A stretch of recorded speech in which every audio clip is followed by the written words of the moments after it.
Bonjour et bienvenue dans cette nouvelle vidéo de Budgeconomie. Aujourd'hui, petite vidéo budget dans laquelle nous allons voir les petits luxes du quotidien dans lesquels nous dépensons sans forcément nous en rendre compte.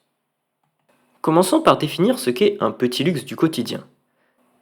Il s'agit des dépenses plaisir que nous pouvons faire sans forcément nous en rendre compte. Ces dépenses ont initialement pour but de vous procurer du plaisir, mais il arrive souvent que l'on s'y habitue et que l'on ne prenne plus conscience du coût de ces choses. Le plaisir procuré est alors décorrélé du coût de ces dépenses. Commençons par parler du petit luxe du quotidien le plus connu, à savoir le café.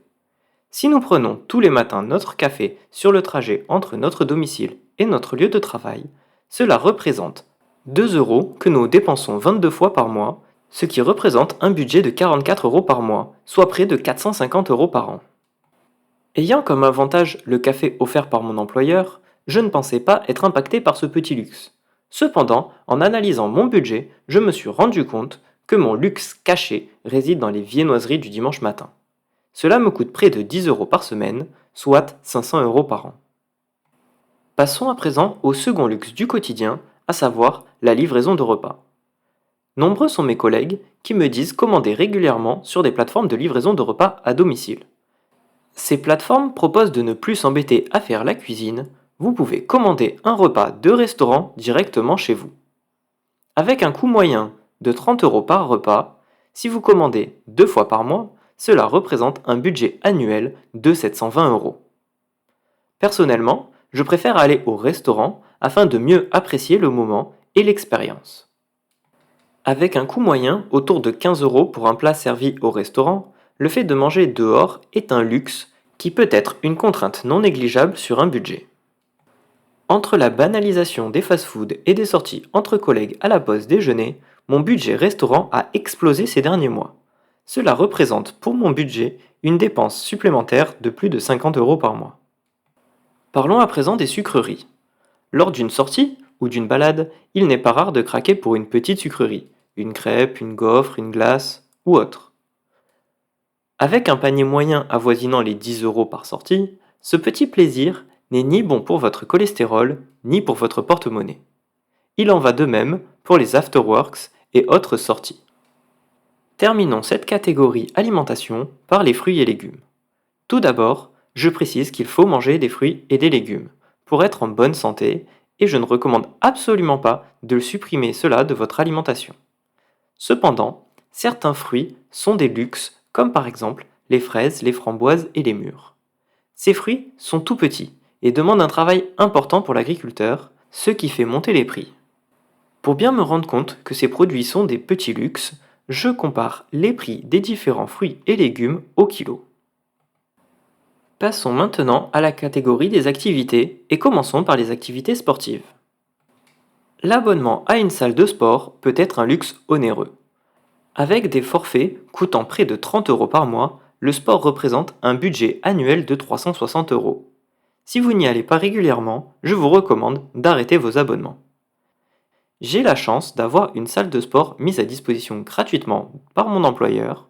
Cependant, la pratique d'un sport complémentaire m'a coûté 350 euros cette année. J'ai pris conscience du luxe que cela était de pouvoir pratiquer 2 sports différents en n'en payant qu'un seul. Intéressons-nous maintenant aux abonnements de streaming. Qu'ils proposent de la musique, des films, des séries ou même des livres, ces services de streaming par abonnement se multiplient. Proposant chacun leur contenu exclusif, il n'est pas rare de devoir souscrire à plusieurs de ces services. Si vous souscrivez à une plateforme de streaming audio et une plateforme vidéo, il vous faudra un budget minimum de 25 euros par mois. Cela représente 300 euros à l'année.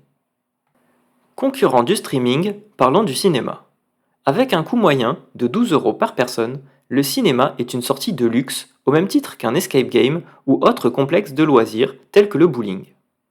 Pour ma part, j'ai réduit le nombre de mes sorties au cinéma. Je préfère attendre que les films sortent sur des plateformes de streaming afin de les visionner en ne payant pas plus que l'abonnement à cette plateforme. Afin de mieux apprécier les sorties, et ceux avec qui je les partage, je préfère payer pour des expériences telles qu'un escape game ou un complexe de loisirs. Terminons cette vidéo par le shopping. Le lèche-vitrine est une activité qui peut être plaisante, que ce soit tout seul, en couple ou entre amis. Cependant, il faut faire attention aux achats effectués sur un coup de tête. Même pour un article à faible coût, l'addition de toutes les petites dépenses peut s'avérer importante. Pour limiter ces dépenses, vous pouvez par exemple partir avec une certaine somme d'argent en liquide sur vous. Cela vous permettra de respecter un budget que vous aurez au préalablement alloué à cette sortie shopping. Terminons cette vidéo par mon avis sur tous les plaisirs cachés. Pour moi, il ne faut pas supprimer tous ces petits plaisirs du quotidien. Nous devons profiter du chemin en appréciant toutes les bonnes choses que nous pouvons nous offrir. L'objectif de cette vidéo est de recontextualiser ces plaisirs afin de ne pas les considérer comme des acquis. J'ai fait cette vidéo car j'ai l'impression d'avoir augmenté mon niveau de vie sans pour autant prendre plus de plaisir. Je vais donc refaire une étude de mon budget de ces derniers mois.